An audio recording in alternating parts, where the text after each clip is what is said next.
오늘 국내 증시가 장중에 정치 변수로 흔들리는가 했지만 다행히도 오후장 삼성전자가 시장을 끌고 갔습니다. 이렇게 시장은 정치적 리스크에 조금씩 익숙해져 가나 이런 생각도 한편으로 들었습니다. 오늘 시장에서 많은 투자자분들이 궁금해하셨던 종목 어떤 것들이 있는지 인기 검색 상위 종목 위주로 오늘도 살펴보도록 할 거고요. 이 종목들이 내일장은 과연 어떤 흐름을 펼칠지 그 부분에 대해서도 주가 흐름 전망해보는 시간 가져보도록 하겠습니다. 일부 종목 쏠림의 현상이 나타나는 시장이기는 하지만 그 안에서 조심스럽게 그동안 좀 재미가 없었던 종목들이 하나둘씩 올라오고 있거든요. 종목들에 대한 흐름 지금부터 진단을 해보겠습니다. 오늘 수상한 종목은 IM증권의 이청원 과장과 함께합니다. 안녕하세요. 안녕하세요. 네, 오늘 시장이 흔들리기는 했지만 선물 옵션 동시 만기일을 잘 넘겼습니다. 네. 내일 시장 분위기는 좀 어떻게 예상을 하실까요? 개인적으로 오늘은 선물 옵션 만기였기 때문에 선물 지수를 기반으로 하고 있는 이 파생 상품에서 외국인들이 어느 정도 지수를 자신들이 원하는 방향으로 끌어나갈 수도 있었다라고 보여집니다. 다만 지금 시장의 전반적인 리스크라고 할 수 있는 이 정치적 리스크는 여전히 해소된 상황은 아니고요.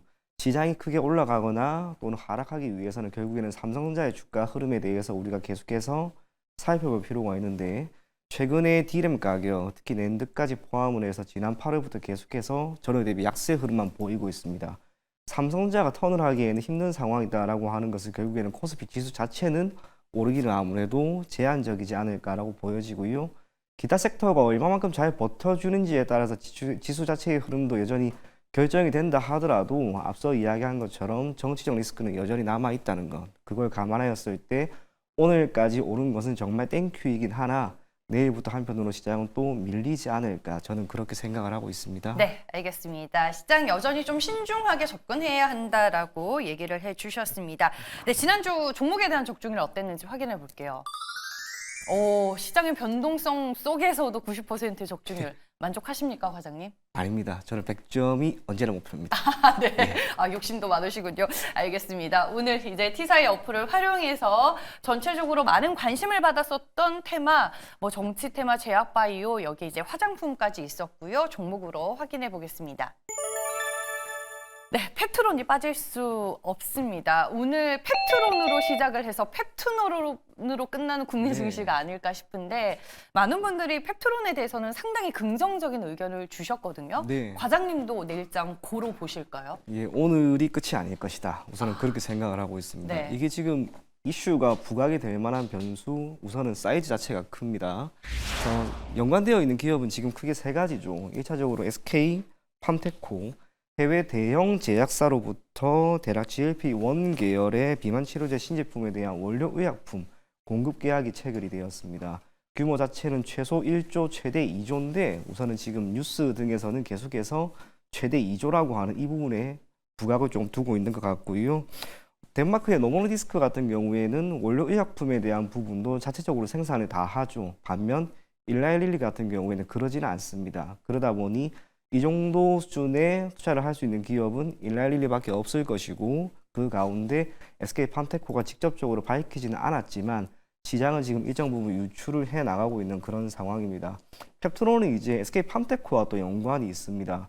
SK그룹 자체가 약 3,100억 원 수준의 자금을 투입을 해서 세종시에 공장을 증설을 하고 있는데 원료의약품입니다. 비만 치료제에 들어가는 원료의약품은 이걸 운송을 하기 위해서는 기본적으로 냉장 보관이 되어야 됩니다. 그래서 완제품을 시장에 공급하는 기업의 경우에는 필연적으로 SK팜테코의 공장으로부터 가까운 거리에 있어야 되는데 지금 펩트론이 딱 그런 위치에 있는 거죠. 두 기업의 공장이 마무리되는 시점도 2026년으로 동일하다라고 하는 것. 거기에 펩트론의 개별적인 상황, 최근에 나타난 공시 등도 한번 보게 되면 지난 10월 초에 펩트론이 일라일릴리와 플랫폼 기술 평가 계약 체결을 했다라고 하는 것을 공시를 했고요.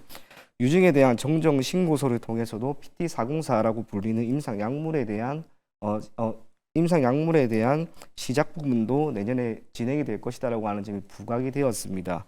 이 모든 것을 감안했을 때 아무래도 SK팜테코, 일라일릴리 거기에 펩트론의 수혜를 받을 수 있지 않을까라고 하는 그런 유추입니다. 아직 확정은 아니고요. 그럼에도 불구하고 주가가 1차적으로 이렇게 올랐기 때문에 상당 부분 논리에 일관성은 있다라고 하는 것으로 보여집니다.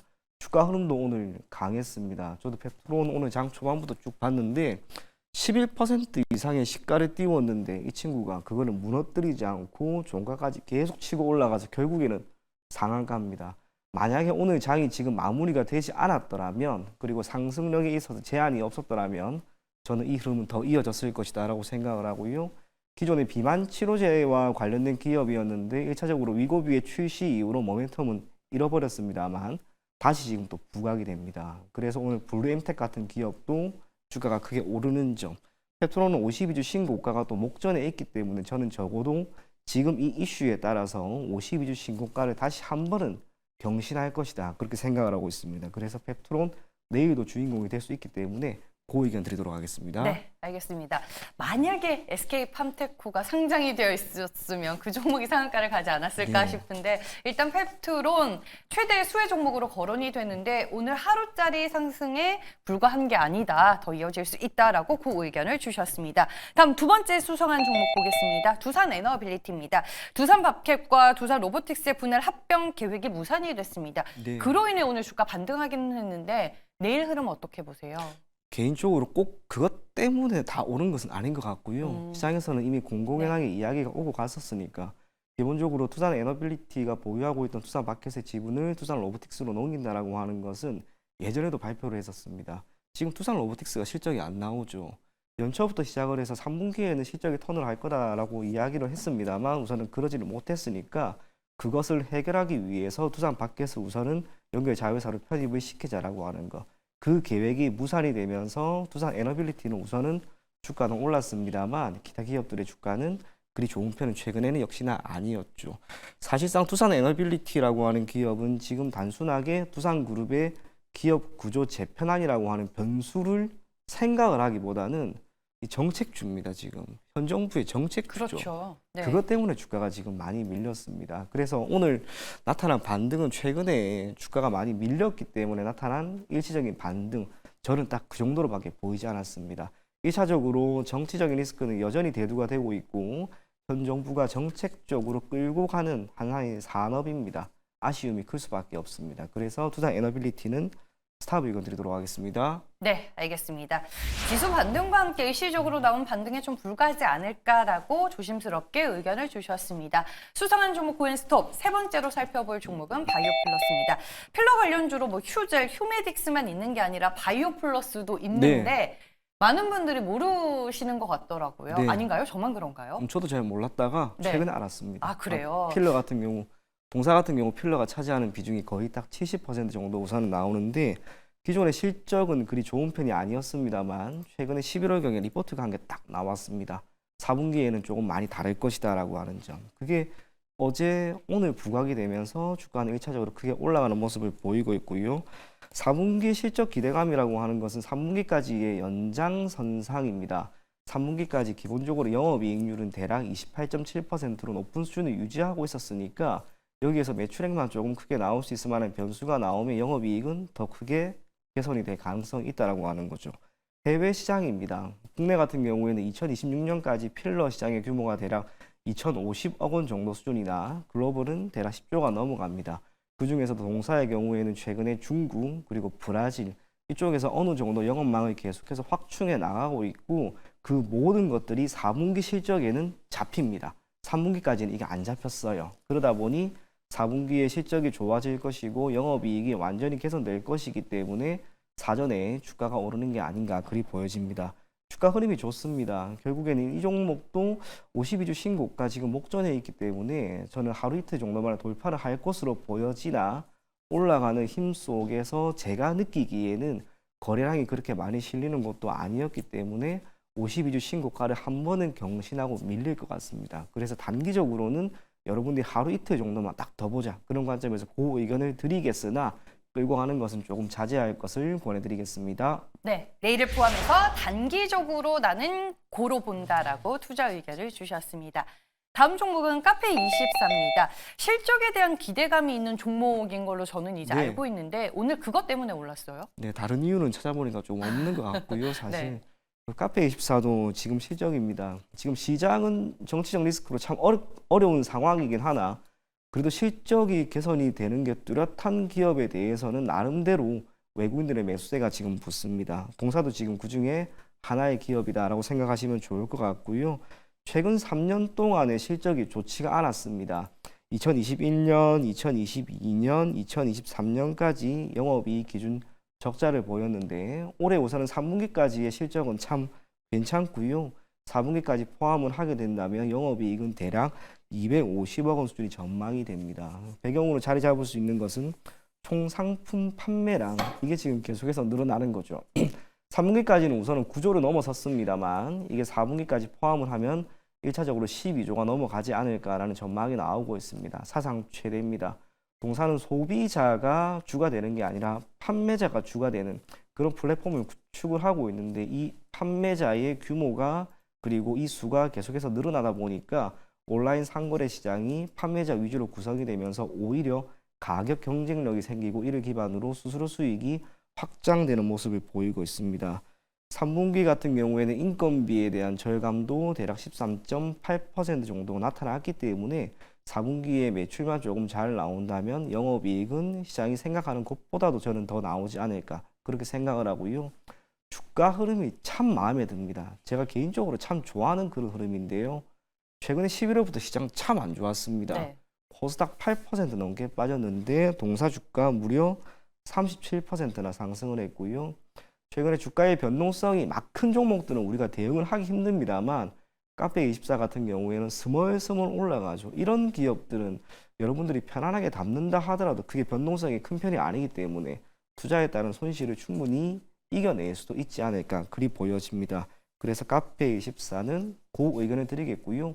고의로 하거나 신규로 진입을 하시는 분들은 꼭 신고가 나올 때까지는 가지고 갈 것도 권해드리겠습니다. 네. 시장이 급락할 때 주가 많이 빠지지 않았습니다. 그런 점에서 참 높이 평가한다라고 말씀을 해주셨네요. 마지막 종목은 아모레퍼시픽입니다. 오늘까지 이제 3거래일째 상승세가 이어지기는 했는데 네. 차트로 보면 아직도 갈 길이 먼 종목이 아닐까 싶어요. 네, 갈 길이 먼 건 조금 그냥 지켜만 보는 게 저는 좋지 않을까 그리 보여지고요. 사실상 오늘 오른 폭이 뭐 큰 건 아닙니다. 어제 그저께 많이 올랐기 때문에 오늘은 어느 정도 조정이 조금 나온 것도 눈에 보입니다만 지금 중국의 경기 부양책에 대한 이야기가 그리고 이에 따른 회의가 역시나 진행이 되고 있습니다. 여기에 대한 결과는 내년 3월에 결국에 나오겠지만 중국은 지금 시점에서 민간 소비를 활성화하기는 꽤나 어렵습니다. 양극화가 심하기 때문에. 그리고 트럼프 당선인 집권하게 되면 결국에는 무역 분쟁입니다. 키워드를 순수출로 맞춰야 됩니다. 중국이 현 시점에서 경제 성장을 이끌어낼 수 있는 방법은 내수도 아니고요. 오로지 수출인데 중국산 제품이라고 하는 것이 가지고 있는 특징이 가격이 싸고 조금 조악하죠. 그래서 위안화를 어떻게든 방어를 하면서 순수출을 개선시킬 수 있는 그 방안, 그게 이번 회의의 주가 되지 않을까 그리 보여집니다. 그렇다면 소비 진작이라고 하는 키워드에서 본다면 아모레퍼시픽을 기반으로 하고 있는 화장품 쪽이 수혜는 받기는 저는 어렵다라고 보여지고요.